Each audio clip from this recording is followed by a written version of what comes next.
Hey everyone, welcome back to another episode of the Bad Players podcast. Sorry for the little break. Um, we were busy, some of us were on holiday, and honestly, we were feeling a little down on Lorcana.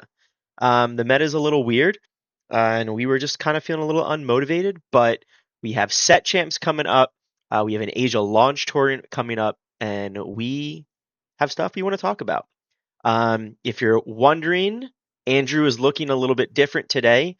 We have a guest, our first ever guest, Azri, very well known in the Singapore community out here. Um, he has three store champ winners, two store champ winners. How many store champs have you won? Just one? I can't remember. What a Yeah. flex. He got top 16 at Melbourne DLC, um, and just a store champ, uh, online personality. He's someone who is very well known around this area and known as a very good player. And then, as always, we have Brandon, who is bad. What's up? So, first things first. I want to talk. I want to talk to Azri. Azri, how are you? I'm doing good. Thank you, Dave. Of How course. about you? Swell. So, we brought you on here. You have you've made yourself as a Amber Steel aficionado. You were the Steel Song king when that deck was peak. Since then, there's no more songs. It's just Amber Steel aggro, and you still play it. But you've been on what deck lately? So, I've been on Purple Steel and I took it to a 59 player store champs just a couple of days ago. Yeah. Nice. And It's how did you do? I did okay. I finished second. Yeah, but I lost to Blurple in the spoiler. I lost to Blurple in the final. And we'll talk about the reason why in a bit, but yeah, we can talk about my list. Yeah, sure. Yeah. Well, let's just jump into it. Let me pull up your list here. So you played your purple steel list. Do you want to run through any special card choices? Or do you want me to pick out some stuff? So I think before I begin, I have to shout out to Tiago because credit to the original base list is to him. The only alterations that I made to this list were instead of running Raja, I decided to run the two-cost Jaffa Royal Vizier. Hmm. The reason for that was because I wanted to target the Blurple matchup, because it can become evasive on your turn. But yeah, happy to talk about any cards you want to ask about from the list here. Yeah, no, I mean I think the evasive Jafar, the two drop Jafar is really really good against Blurple. It stops the Dumbo plays, or at least puts pressure on them to Dumbo or not Dumbo. And playing against a player who may not have as many reps with the Blurple deck won't know when to make that decision effectively. And you having the most reps will be able to kind of capitalize on those situations. So I really, really like the evasive, and then you can use the Madam Mim Tiny Adversary to make sure you hit those numbers. That four health number for all of the genies. Um, Other than that, I mean, I think the list is relatively standard. I see that you have, let's see, three Calhouns, four Giant Cobras are good. Three Yzma. I feel like Yzma has gotten a lot more popular. Um, Only two Bell. Why only two Bell? Bell's like one of my favorite cards. So, not running four is hurting my feelings. So the reason for two bell is because unlike Blurple, we cannot get as much value out of it. Our stuff is a lot smaller than Blurple, Mhm. and effectively, you want to transfer damage in an efficient manner. If your characters are only going to be three toughness or less, then a lot of times they just trade cleanly and there's nothing much left to transfer, if you know what I mean. Yeah. Right? The other thing I wanted to talk about in relation to Bell was that sometimes as Purple Steel, you don't get to those specific breakpoints that Blurple can get to given the size of their characters, like what I mentioned, because they have Hades, they've got TikToks, and that's recently becoming a lot more popular, Mm. right? So one thing I wanted to talk about in this list is that I played a lot of blurples on the day of the competition in question. Mhm. And what I found was that with this list, you have to play a bit slower against the blurples. You can't just go tap, tap, tap, fast, fast, fast. Because if you notice, unlike in the past where Purple Steel had a lot of bounce effects, they had very explosive starts, they had fast characters, they had Chernobog's followers, and so on and so forth. You've got a lot of one questers and you don't always refill yourself. So it's a lot of attrition and you have to try to derive as much value as possible and close in the mid to late game. Do you Yeah. do you feel like that so coming from Amber Steel where your deck was Mm. much more mulligan heavy and planning out your turns were more important, do you feel like this deck also relies so heavily on the mulligan, or do you feel like this is much more of a decision gameplay type deck?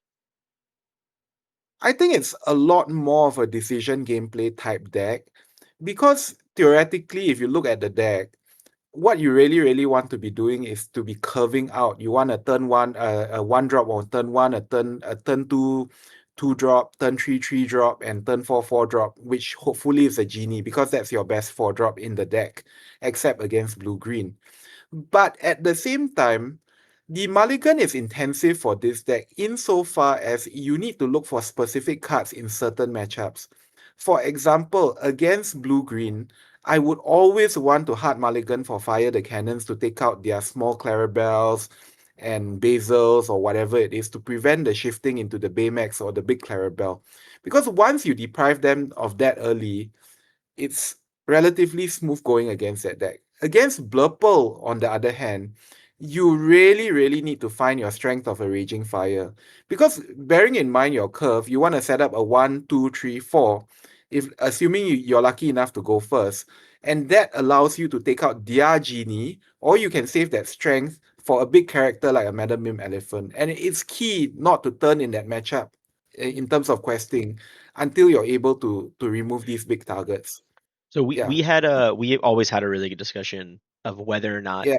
to keep or mulligan Doc. Now you weren't sure, but you were leaning yes, and I was very heavy no. Now that you have enough reps of this deck, who's right? Neither of us is right because I think the answer is, as you first told me a very, very long time ago, it depends very much on your overall hand. So, for example, if you've got a 1, 2, and 3 and you've got a strength, let's say you're going up against Blurple, you can keep the dog if you have sufficient ink to go on after that. And you have another two costs to play on your turn four. But if you've got a genie in hand, why would you be wanting to keep the dog then? But okay, overall, generally you're right. You don't keep the dog because you really just want to curve out. But if you can go into a 1, 2, 3, and then you can play two drops on turn four, theoretically, then that it's not wrong to keep the dog. But it's really, really hand dependent. So Yeah. so the realistic answer is it doesn't it doesn't matter what the cards are as long as you're maximizing your ink every turn, that you're curving out as smooth as possible. That's the way I would play the deck. Hmm. But again, there are exceptions. The matchup that I want to empty my hand as fast as possible is blue green because of the potential Clarabelle Clarabelle. shift. So in that matchup, I would want to, for example, on turn two, I would want to use my ink not very effectively by playing a one drop and a Fire the Cannons, for example. Mm, true. And then that matchup may be one where you want to see Dog earlier than later, in fact, actually, because you're going to be emptying your hand a lot faster. So But again, it's really context dependent. Yeah. so not to show your hand or give anyone watching an advantage during your store champs, what does this deck lose to? What are its weaknesses? You've played it enough now, you got to know. So I think that generally after doing a lot of games on this deck, it's generally 50-50 into everything. So you're anywhere going to have a marginal advantage or a marginal disadvantage. But I would say that the biggest weakness of the deck has to be Blurple. Because card for card, Blurple has significantly better quality than Purple Steel. In fact, some people mockingly say that Blurple does everything that Purple Steel wants to do but better. And they wouldn't be wrong. Particularly with the evasives and the draw, they have better draw engines, and each top deck is significantly better and bigger. Nice. Good. Well, Yeah. anyone watching that wants to play Purple Steel, you got a great insight from one of the best Lurkana minds out here in Singapore. Now, I want to move on to, we just had a DLC last weekend. And we had, I guess, kind of an interesting result, I guess. I mean, we had 1,800 players, almost 1,900 players. 30%, 33% of that was nothing but Blurple. And Yeah. how many Blurples made top 32? The conversion rate wasn't great. Yeah. I think there was only one, right? There's only one. I know there's only one One top Blurple eight deck at least. Yeah. in top 8. Yeah. Yeah. So one Blurple deck in top 8, which ended up happening to be the winner. He went undefeated the whole weekend. And we'll get to his list in a second. But I want to highlight a few of the other lists first. This is let's go with this Amber Steel list because I want to talk about Azri is an Amber Steel lover. This got top 8, I believe it lost in top 8.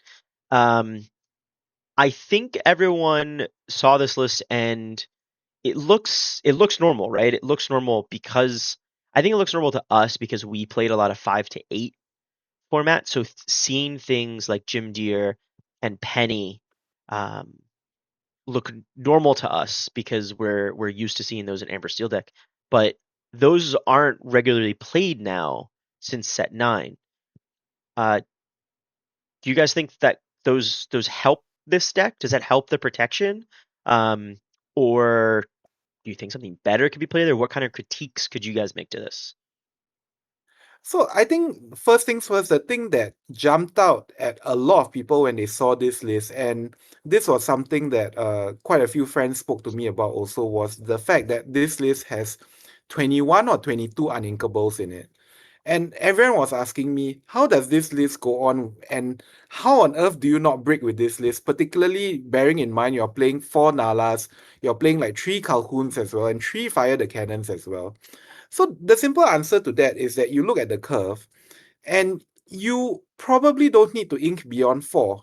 And if you take a reasonably safe mulligan with this deck, I don't think you're going to run into inking issues.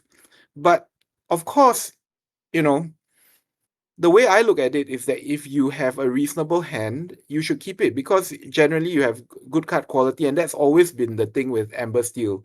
You keep ink, you keep reasonable hands. But yeah, Yeah.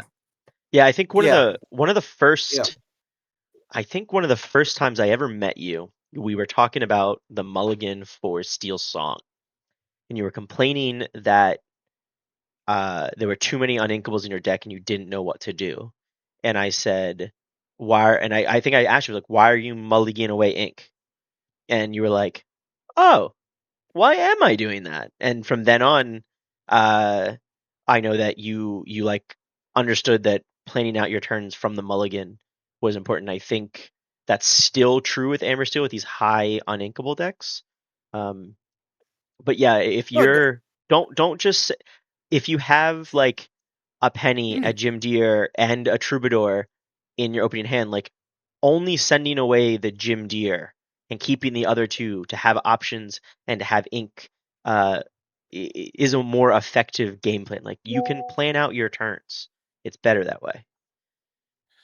okay, so I think the moment that you referenced was like a moment of enlightenment for me, because at that point in time I was thinking, okay, I always need the perfect hand. I always need the perfect hand. And it's the same thing with this deck, right? A lot of people think that you need to open turn one Daisy or turn one Aurora, and then you mull so hard for the perfect one drop. But it's perfectly fine to keep your Mulans and Rhinos. In fact, Mulan is a lot of people have been cutting the Mulan, but I think that's wrong, because the Mulan is key to not breaking with this deck. It's actually a filter function, and given the fact that we have limited draw in this format, the fact that you can see four more cards with Mulan as you go across your deck is actually quite key. Mm. That's how I look at it anyway. Yep. Yeah. Yep. No, that's a good point. Mulan fixes bad hands all the time. Yep. Yeah. Yep. It's just a hand fixer. It's a cycle. Are there any changes you'd want to make to this deck? Is there anything that you would have done differently? Or even if using this as a core, what would you do this if you wanted to play this for a set champs? So I like this deck a lot. I think the Gym Deers are very effective, especially if you've increased the uninkable count. Because if you notice carefully about this deck also, they are not playing the Pluto. Mm, Everyone thinks that you can follow up a Tiana with a Pluto and you're sort of unstoppable. Number one, that's not correct, because Blurple has a card called Into the Unknown. Number True. two, Jim Deere actually does the same job or better job at a lower ink cost than Pluto does, right? And Mm, if you're so high on the uninkable count, you may not even get to 4 ink, right? You may be happy playing a game with 2 or 3 ink, right? The other thing, if you're asking me about changes to this deck, I am experimenting on Amber Steel now, and one card that I've been testing a lot is Lawrence. And this was an idea that a German friend of mine gave to me, and he played pretty well in Bologna.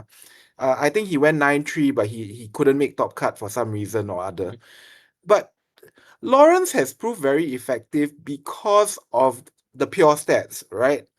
And the other thing is that even though we don't have Rapunzel now in the Amber Steel combination, we've still got Penny. So I can't tell you the number of times that I've actually challenged with a Lawrence. Not just quested, but challenged and healed it back up, right? mm. And it's so good. Yeah. Yeah. Giving No, it resist. And it's a big body. Yeah, it's a bad boy. Fantastic. it sounds. I like Lawrence. I think I had Lawrence in my list when I built this.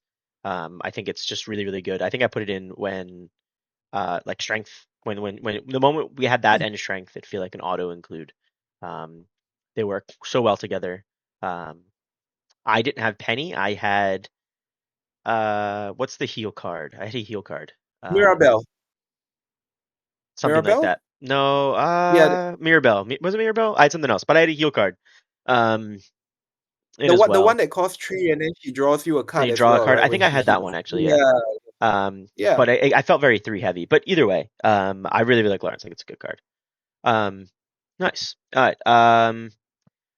Now I want to go back to the Blurple deck from this last weekend. Now this is the winning deck. Um, I didn't play Blurple this week at casuals. I don't think Andrew or Brandon tested with this deck. I made my changes. Brandon, would you like to tell everyone why I made changes to this deck list? Because you're a hater. I I am mean, a well, we hater. we have our own, I guess, variants We have of a rule. Blurple. We What play, uh, uh, we played a ton of Blurple across the three of us. Against and playing with the deck. And I think you mentioned that you don't like the number of one-offs that guy is playing. I don't think we'll ever know the reasoning behind the singular one jump or dig a little deeper. But why not you just tell me what were the changes that you made to the deck that I played today? I um wouldn't know fully, but no. I took out one jump. I mean I think the first thing I did was I took out one jump. I know why it was in there. Um but I guess let me back up. I don't like one ofs in decks in general. because out of a 60 card deck, there isn't enough ways to tutor or to draw or to get cards that would be a one of for situations. I think out of any deck that has ever been created in Lorcana, this probably has the best option because you do draw rather consistently, and you can play things like Second Star to the Right or Dig a Little Deeper to, um, you know, get those one ofs.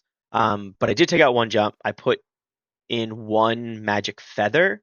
Um, I just think the card's really, really good. That's the only Yep. reason why. I think it's a very underrated card, even in this deck, which already has a lot of evasives. But uh, you find yourself in a mirror match where you have Monstro and they have um, like two genies up or a genie and a Dumbo, and you can't clear that, and then you just play a Magic Feather, and you're like, yes, I can. Um, and that's kind of a good play. I kept in the one star, second star to the right. I kept in the dig a little deeper. Did you get a chance to play either of those, Brendan? Yes. So I tested a few games against Blue Steel. This was Andrew's edition of Blue Steel, which was not allies, not Mama Odie, but it was basically a Blue Steel good cards, if that makes sense. We'll have that. We'll So have that we highlighted for you next episode. yeah. So he basically played your Vincenzo's, Hades, and Tinkerbells, and a bunch of ramp cards. And I managed to pull off one second star. I wasn't even trying to pull off the second star. It kind of just came naturally. And I think I was talking about this to Azri earlier about Purple Steel versus Blurpo's card quality and the average card quality of Blurpo and how important top deck situations are. I feel like at least now more than in the past, I find myself in a lot more top deck situations, and Blurpo is essentially the king of drawing that better card than your opponent. You just always draw Hades. I don't know what it is. You Yeah, have no cards so in your hand. You draw Hades. It just happens. I had an Elsa and a Hades on board, one card in hand to Andrew's. I don't know. I think yeah, one card or maybe two or none in hand. Top decked a second star, sang the second star, drew 5 cards, and from there I just uh ran away with the game because I Hades his Hades, and then I think I probably would have dropped a genie the next turn with a TikTok. And I think it leads me to my second point about like matchups and maybe the attrition battle that we see a lot nowadays.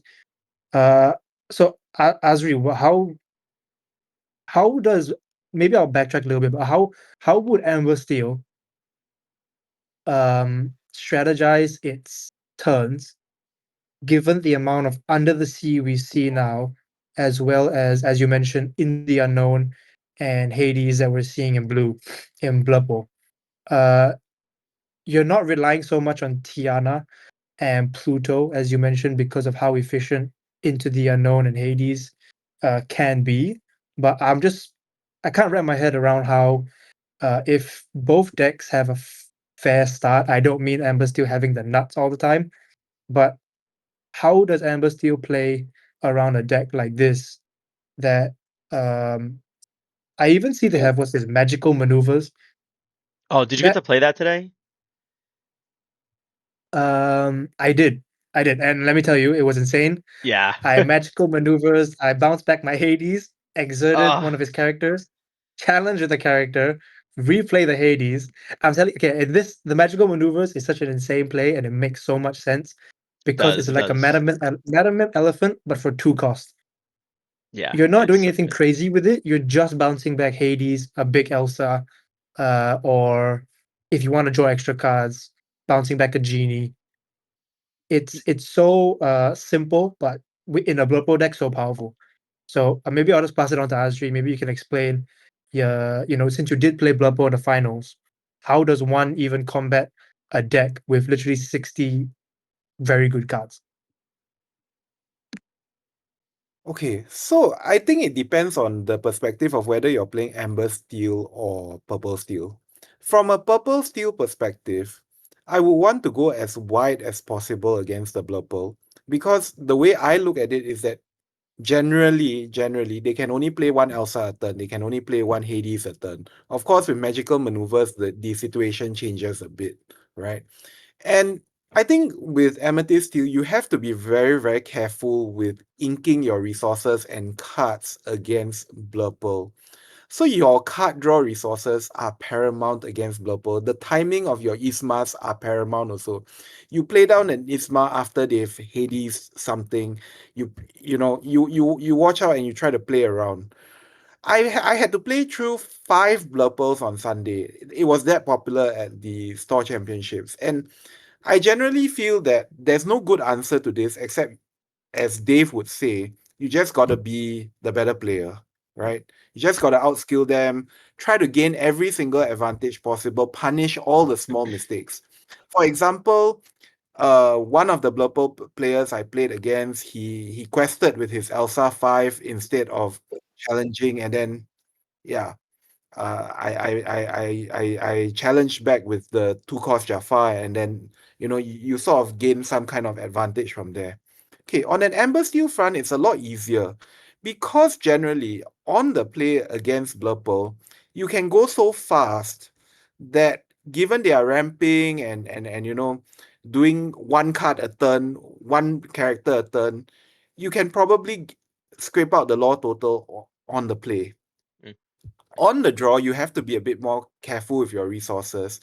But generally, if you time your strengths right, it's good and you should be fine. But this list is pretty good in my opinion because of one card, which is the Ursula Voice Stealer. So Dave, you were talking about the one jump ahead, Yep. the one jump ahead, and you said you took it out. You know, the way I look at it is that you have 8 RAM cards in your deck, and sometimes you miss RAM, and across a tournament you want consistency. So you want that ninth RAM card, even though it's a less efficient RAM card. That's the same way I look at the Ursula Voice Stealer as well. It's not about being able to sing into the unknown for free, but the fact that you have a fifth or sixth Elsa to tap down a character. It's the same thing with the magical maneuvers, like what Brandon Hmm. said. These are the things that win you the marginal Amber Steel matchups, right? Sometimes like Brandon says, they have the nuts and then they just run over you. But in those marginal games, it's these one-offs that sort of can win you games. So in my view, Dave, I know you don't like the one-offs, but I was very fond of playing a lot of one-offs in my Amber Steel Song. And that was an easier decision because you draw through a lot of your deck. So I suppose the same theory can apply to the Blurple insofar as you draw so many cards. But of course, it's not the same like you pointed out, and there has to be a measure of consistency. I mean, Brandon, what do Yeah, you think? I think What do you think of the one-offs? You played the deck, yeah, that's true. Yeah, did you get to play? I had the 5 drop Ursula. I had 3 of them yeah. in my very first draft when the set dropped. I think the card's insane. But one thing I've have so many reps with this deck now that one thing that you really, really learn is you have Into the Unknown just in your hand. It's there because you never want to use it because there's always a better option to trade or a better option to mitigate your board. So having the Ursula with the Into the Unknown in your hand happens extremely often, way too often. It just the way that it plays out that way. Um, because you're on turn 4 or on turn 5 or whenever you decide to play, your Ursula, you already have something to challenge, or you're questing with Basil to get the support to challenge into something that you're tapping with Ursula. Having the Into the Unknown is just a bonus, but it's almost always in your hand because you're trying to maintain as much. At least the way I play Blurple is I'm always trying to use my characters and just trying to keep the board as simple as possible. And I look at my hand, I look at my removal, and I try to use that less. So I always have that because that's cheap, easy removal when I need it. So I always try to battle with my board and save Into the Unknown. That's why I always have one in hand. That's the main reason why I cut one job. I get why it's there. Having ramps important, but I'm gonna be honest. You have like a 73 or 72% chance to get one of your 8 cards in your opening hand if you mull 7. That's like, yeah. Like I'm just gonna do that. Like I'm not gonna. I don't. You don't need 9. I don't need an extra 1%.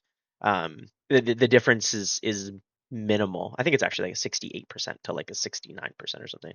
Um, if I need to check, we'll do the math later. But I don't need the 1 card. That's the only But reason you why. raised a very good point, Dave, and that's why I think that Amethyst Steel is such a different deck compared to Blurple in this current meta. You said that you want to simplify the board as much as possible. On the contrary, when I'm playing against Blurple, I want to make the board as convoluted as possible and hope my Yep. opponent trips up somewhere down there. As you So should. yeah, There's no board and clear. that's why I lost the final because I finally came up to a player who was able to maneuver the very convoluted board state. Yep. And hats off to him. Yep. Fantastic. Yeah. Yep. Yep. Yeah. No. I mean, it's it, and that's why Yeah. people are playing Monstro now as the board clear. Because I'm not saying that I think playing Monstro in Blurple makes you like a bad player because you need the handicap of a board clear. I think Monstro is a good card. If you can play a really good card, you should play a really good card. But you find out these players as these other players are getting better at combating the best deck in the format, you need to be able to mitigate those changes as well. And I think now that players are knowing to go really, really wide and make things awkward, the Flipper players are answering with Monstro, which is, in all intents and purposes, a board clear. You are going to try to clear their board, and it's just a 1-for-1 across the board. Which it's not a it's not a what's the card? Be prepared, but gets the job done. Sorry. Can I just segue into a very interesting topic that you sort of alluded to at the start of our conversation about the Sure. format and feeling burnt out about the format. Yeah. The way I look at it, right? We only see one Blurple in the top cut for Bologna, but I don't think that is a representation of how good the deck is. I think that the reason why Blurple was only a one-off in that top cut is because there were so many players trying so hard to beat Blurple with decks like Amber Steel, like Dogs, and so on. Right? That's number one. Number Mm-hmm. two, and this is gonna be a bit of a hot take. I think too many players have picked up Blurple and they're not competent with Blurple. Oh no, I don't know. I've been Feel how, like that, how yeah. long have I been playing Blurple for? How long? It's been I was playing You've played Blurple it for five in sets. Singapore Yeah. before anyone It's else did. I been was like playing it. 2 weeks. No, it's been like 3 sets now. I've been playing it for so long, and 5 sets since actually, yeah. since Yeah. day one, I was just immediately saying, "Hey, this is a really hard deck to play. If you want to get good at this deck, it's hard. You can pick it up and coast through wins at a local, if you're playing, 3 rounds or whatever, 100%. But this deck is really hard to win consistently at because the decisions you have to make are so much more complex than you think it would be. You have to remember what your ink is. You have to remember what you're drawing. You remember how you're drawing. It's hard. It's hard to be good at. And you're right. I think it's easier to counter this deck than it is to be good at playing with this deck or have the hours into this deck.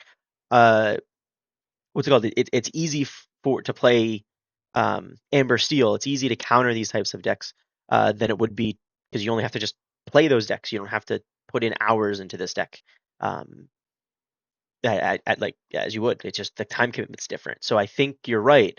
I think that of the 600 people that played, the actual percentage that had, let's say over 100 games or 200 games of Blurple was probably significantly less than, I mean, maybe 10% of the people realistically, that's a lot of games to play with Blurple. So I think it's hard. It's hard to think about it like that. So interesting. Um, Anything else you want to add, Brandon, about Blurple and the economy that is Lurkana right now? I just think Blurple still stands tall as I don't want to call it the best deck in the format, but it is a deck that um I mean, I'm not to sugarcoat it, but it is dominating, and the numbers show that through the recent Lorcana challenge representation. Um, we could talk about all the decks that try to beat Blurple, but I think it is just very well positioned, and there are a lot. Of course, there are ways to beat it, but I don't think anybody should go crazy about trying to reinvent the wheel, I guess. One thing when me and Brandon build decks, or when we started building decks together, we always picked cards that were just value. We would play 4 mana 5/5 Scrooge because that was the best 4 drop at the time. It was just really good. Um, and Blurple right now, every single card is value. And Hold up, let me pause you real quick. I'm not assessing the list as thoroughly as I should, but I'm not seeing a Scrooge in this list. there's not a Scrooge in this list. It's sad. Okay, hang on. So did the Azri, in your finals against Blurple, did the opponent play Scrooge? Do you remember? No, they He didn't did play. not. No, Would they've been playing Iago. So I feel like depending on the you have rest of four them, Iagos in this? The winner has four Iagos. yeah, no, I'm saying it depends on the meta that you're around. If you're not running against too much steel or against these weird vanish removal cards, Iago's really good. If you're against a mirror match, Iago's really, really good. If you're against a lot of steel or a lot of other things, Iago's kind of bad. And that's where Scrooge is better. But then you up your uninkable count, so you have to mitigate that by cutting things like dig a little deeper, second star to the right, and one jump to manage the uninkable I counts. feel like this list does very well into the mirror. Maybe I could safely say that this guy expected to play against a lot of Blurple, and then in a way teched against it, and he likely just inked Iago when he saw that he was playing against Amber Hmm. Steel Hmm. or the new Rising Chroma Dogs. Yep. Because I know they like to run improvise. I've seen some play Huffalumps and Woozles. So I think Iago just being inkable in that matter makes Yeah. him incredibly flexible. Scrooge is uninkable as you mentioned, and I think these Blood Bowl decks are getting a tad greedier. So it makes sense to cut Scrooges for Iagos if you want to be a little bit safer because you can always ink him if you face a bad matchup. Yeah. Okay, so maybe from my perspective, the card, whether I'm playing Amber Steel or Amethyst Steel, the card I'm most fearing is not the Scrooge on a turn 4, but actually the Madam Mim Elephant. Well, yeah. Because it's really difficult to punch through, number one. Number two, the recurring damage transfer every single turn is quite a nightmare for any kind of aggressive deck to deal with. Right? And we don't have like I don't know, some kind of be prepared to wipe it in a single hit. And generally the steel decks do not have Hades unless you're playing Sapphire Steel. Right? Okay, but So so if you're the Amber Steel player, what do you do if you see a Madam Elephant? You can't just Pick up your sit and cards. stare at it. no, so I I I dealt with the problem the only way I knew how, which was literally 7 character develop strength. a very wide board of characters and then shoot down the Madam Mim with the strength. And it is quite painful and a bit counterintuitive not to quest with your characters. But you have to be patient sometimes because the Madam Mim getting value over and over is just going to punish you very, very hard.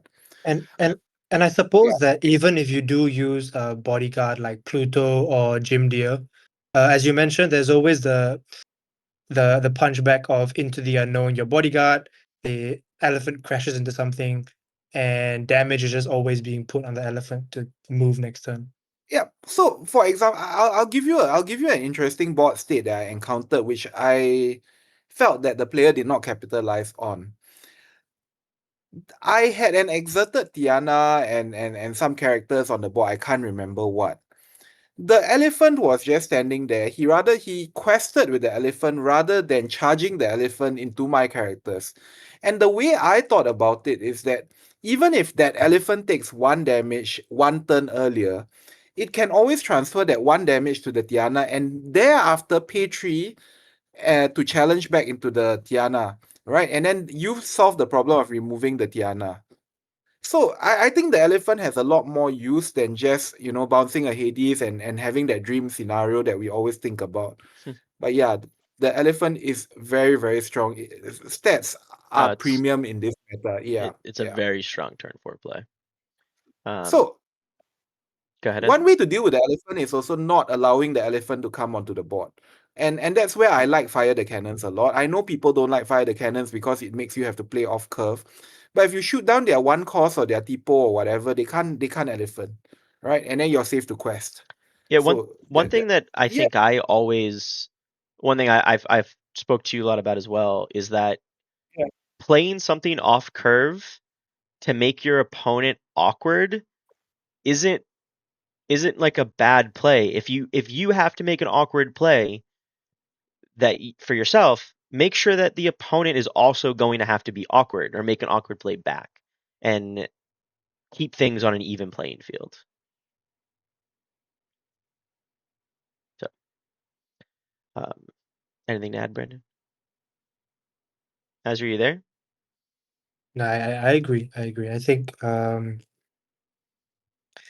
the the whole elephant argument is it's a little bit tricky. You gotta get used to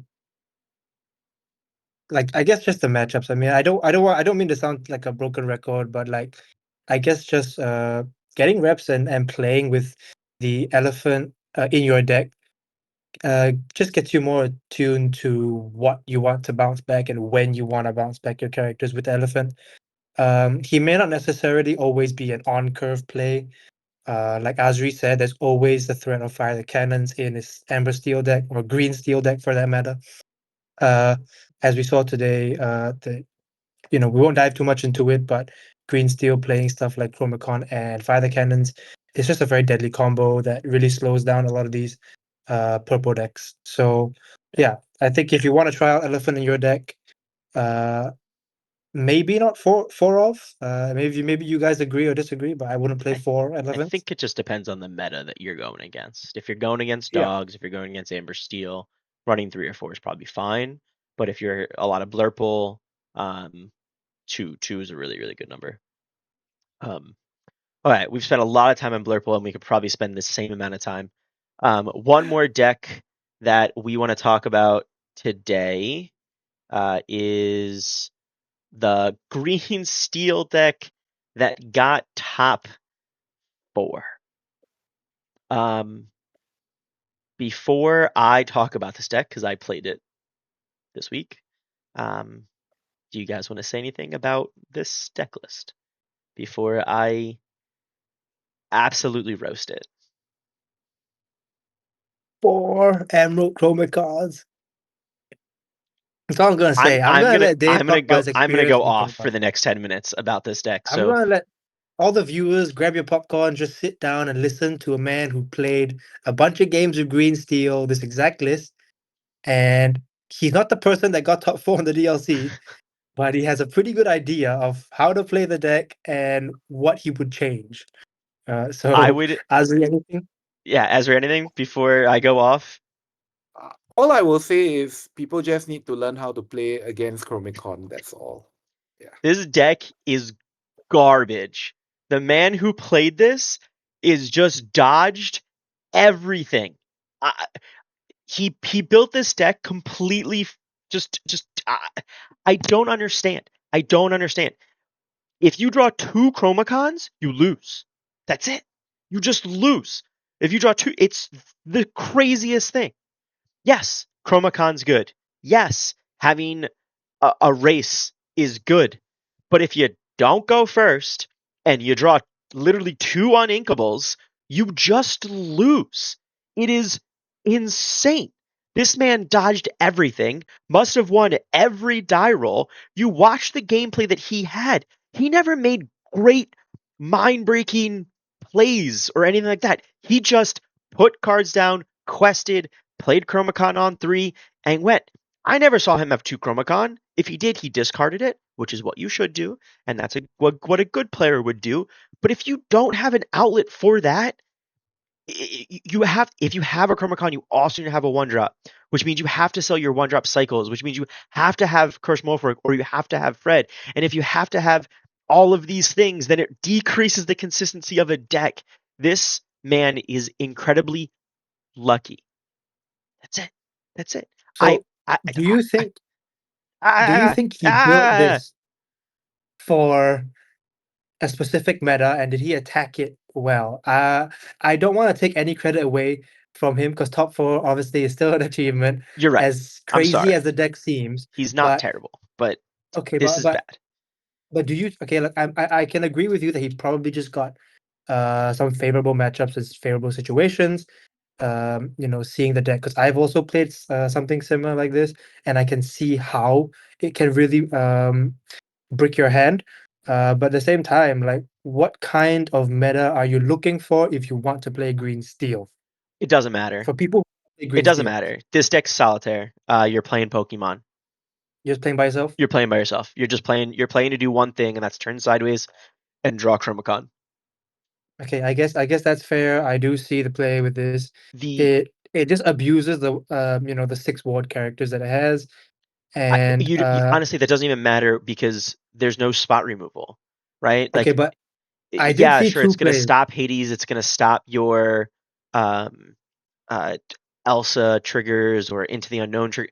Sure, but Heathcliff was always ink. I never got to turn 4. I didn't need to. Don't get me wrong. I won. I won with this deck. Like it's. I won with this deck. The time I lost with the deck is when I drew 2 Chromacons. So like it can work, but it's just aggro. It's just aggro deck. And I think what he may have done was put Ursula, put Pete in, and try to combat Under the Sea, which is his loss, and do well-timed removal, mass removal spells, and just continue the race. But that's it. You're kind of that. And if you're not playing, it's not some. I don't I don't want to take anything away from this guy because top four is very good.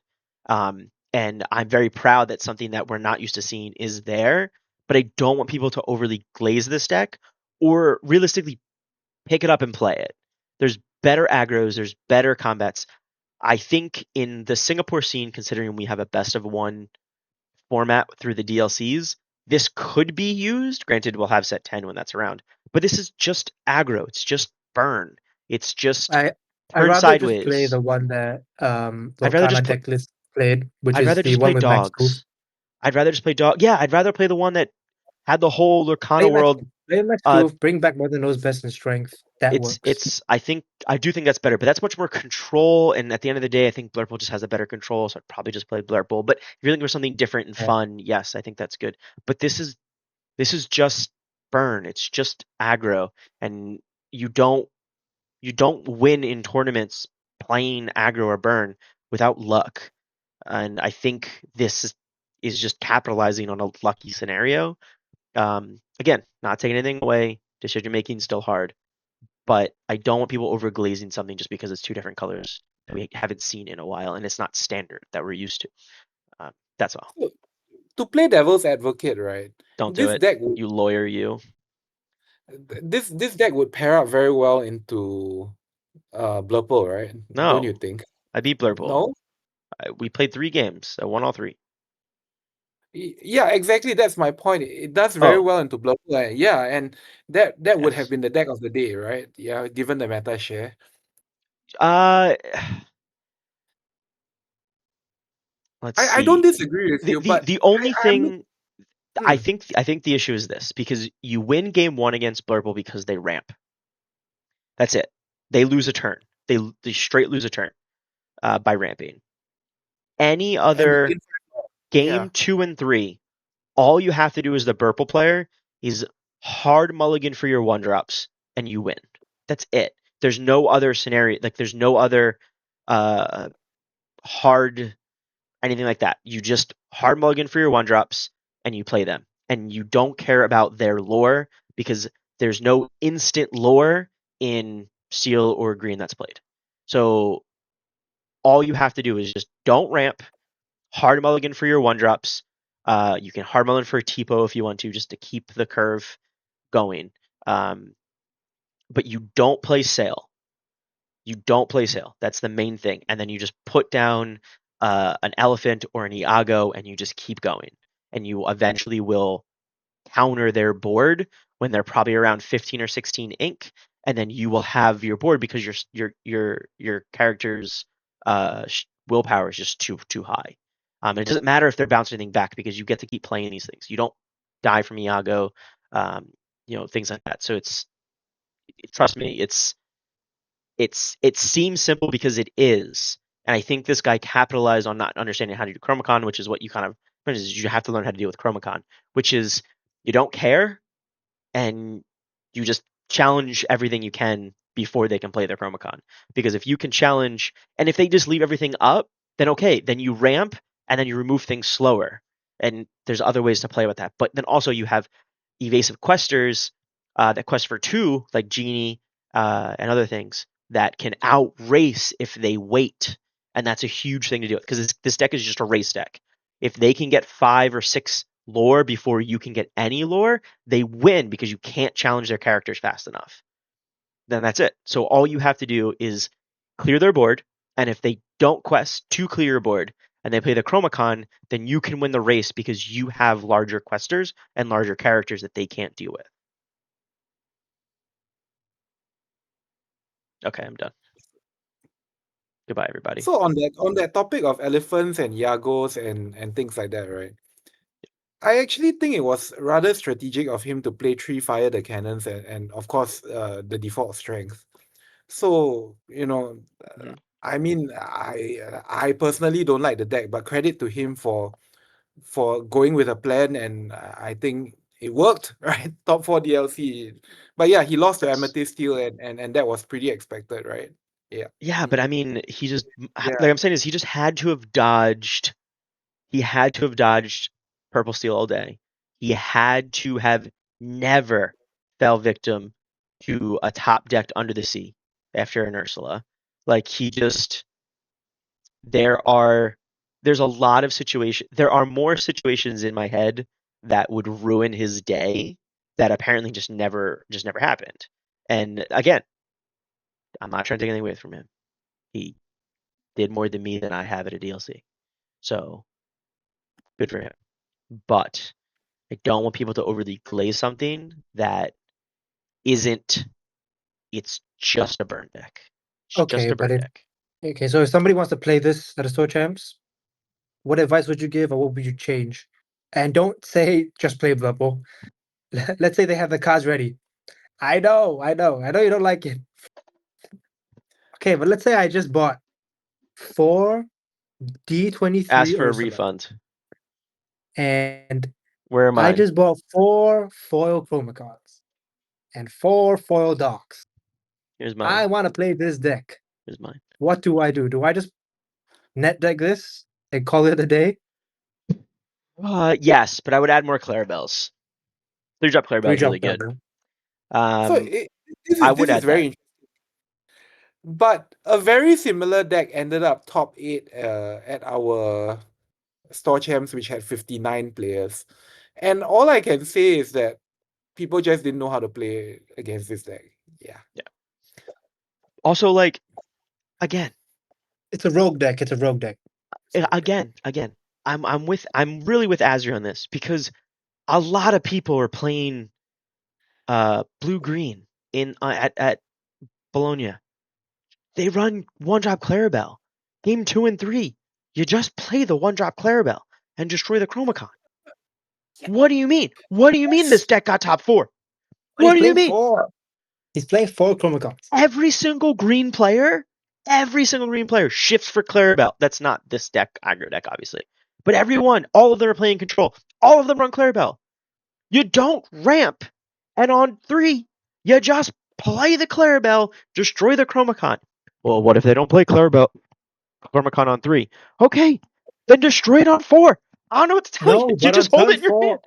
It On doesn't turn 4, matter. I'm shifting Baymax and singing Under the Sea. I'm not gonna pay 3 to. Also, yes. Also, yes. It's Oh just wait, but I forgot. On turn 2, he played Ursula and took out my Under the Sea. Okay, I can't do that. Never mind. He's got 4 Ursula and 4 Pete, like So it's three yeah. three Ursula. That's why I have the It's enough. extra 3 one is fine behind in me. this meta. 3 Yeah, is I think fine in three's this meta. fine. It's just the amount of situations that I can count in my head where this deck would just have a bad day is way too hot. Like this, it's just very lucky that this specific deck did well. And when you watch the games that he has played or did play, it's just him getting under the opponent's curve and the opponent not knowing what to do. And I don't know if that's like, is that his meta call, or is that these, to Azri's point, is that these Blurple decks not knowing what to do because they don't have the time with the deck? Is that the Baja decks not knowing what to do? You win game 1, but you should not be able to win games 2 and 3 with knowing what the deck does right away. Like you know how to combat it, you know what cards you need, you know what cards you need to mulligan for, you know what cards you need to hold, you know what rhythm you need to play at. Is that just saying that the Bologna field just didn't know what to do? Does that mean the Bologna field was bad and this deck capitalized on that? Is it because they didn't know what they're doing for Blurple, so they were able to, All that get away with is this? really valid points. Variance is an extremely key part of Just let me TCGs be angry. and luck, and we feel you. Uh, Just let me I be get angry. that. But maybe like you said, variance on the day was in his favor, obviously. Yes. But I can see how he got under people I mean, and if made that far. you watched me play last round against what is it? It's a Ruby Steel deck. Ruby And Steel power line. Yeah. Ruby Steel Powerline, not a great deck, but You just I drew just drew two two Chromacons Chromacons. and That was it. and the Red Steel power line deck had no aggressive cards. He was All top he decking. did He was had turn nothing. sideways. He had He just turned absolutely sideways. nothing. He top decked the character, played it, turned his characters for questing, ignored your characters Yep. because he knows of the Chromacon, and that's it. I drew another Chromacon. I had no characters to play, Yeah. and that was it. He just knew how to play around it. And I think a lot of people are going to get used to that now because Chromacon's becoming more and more popular. I wouldn't even be surprised if people start putting in, teched in 1 or 2 item removals, but that might be a bit extreme. They don't need to tech item removals because 70% of the format runs one drop Clarabelle. What do you mean? What do you mean this deck 70%? did anything? How many? I'm gonna look this up. I'm looking this up. Looking this up right now. 35% already taken up by Blurple. I don't see where? Clarabelle in that. I'm hold on. I'm going to the. Look, he's gonna check out the Bologna stats. I am gonna check the Bologna stats. How many of the decks? Wait, wrong way. I went wrong way in the I can name folder. 3 decks that don't run Clarabelle. Purple Okay. Steel, Amber Steel, and Blurple. Okay, here we go. We have Emerald Sapphire, which was 288 decks. I would assume. I guess Amber Emerald probably wouldn't run Clarabelle. Amber Emerald. No, they're not. That's dogs. That's just playing I would dogs. assume most Emerald Steel decks would have, because they would have played the more meta relevant version. So that's another Fair. 46 decks. Amethyst Emerald, would you play it? Amethyst Emerald. Yeah, Yeah, why not? I know some decks that shift you Clarabelle. do. You played it when you played your list today. That's another 16 I don't decks. know what you're talking about. So we're approaching 200 and 350 decks out of how many were there? 1800. Okay, maybe I was exaggerating. There you go. 20 There you go. You see? 20% of the field. Either way, We proved the math. he had to have played something with Clarabelle. I'm just angry.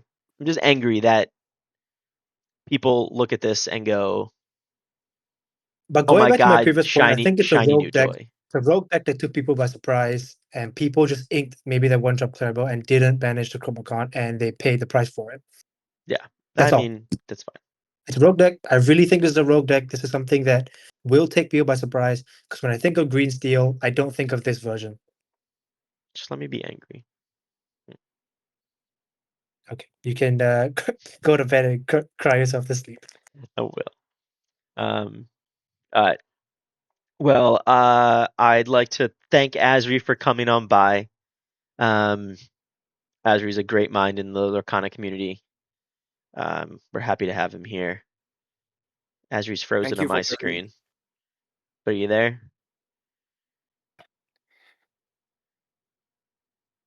Azri? Hello. There you go. I hear you. So we want to thank you for coming by. Your insight is always valued.